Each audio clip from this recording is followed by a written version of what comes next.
ömür boyu düşmən təcavüzünə məruz qalmışdır kəndli.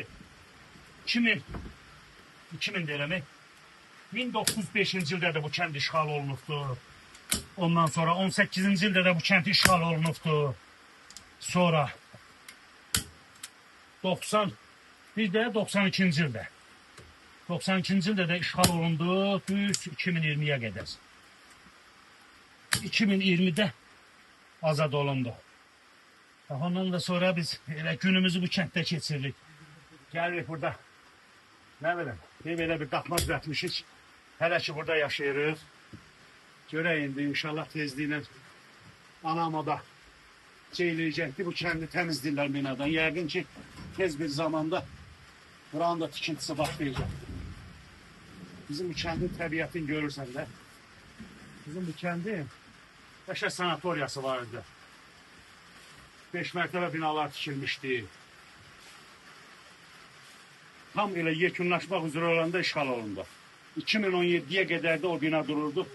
2017-də kafirlər onu təzdən sökdülər, yerlə bir elədilər.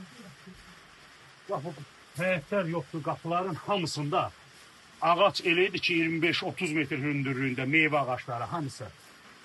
Çoxu uşağın hamısını çıxardıb, dibindən çıxardıblar, kötüyündən çıxardıblar. Bir dənə daş üstündə qoymurlar. Bax, burada göz işlədiksən hamısı evlər idi. Bir dənə bax, o tərəfdə görürsən, köhnə evlər qalıbdır. Bir onları dağıtmayıblar, bir məscidə dəyməyiblər.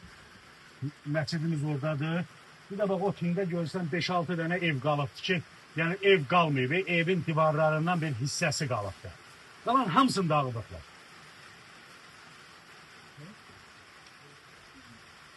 Gözəllik, Allah Taala bu kəndə hər cürə gözəllik verir. Hər bir neməti var. Bax, o qayada deyə aşağıdakı qayada mərmər çıxır. Nə bilim, bulaqları, nə qədər bulaqlarımız var. Nə qədər gözəl sularımız var.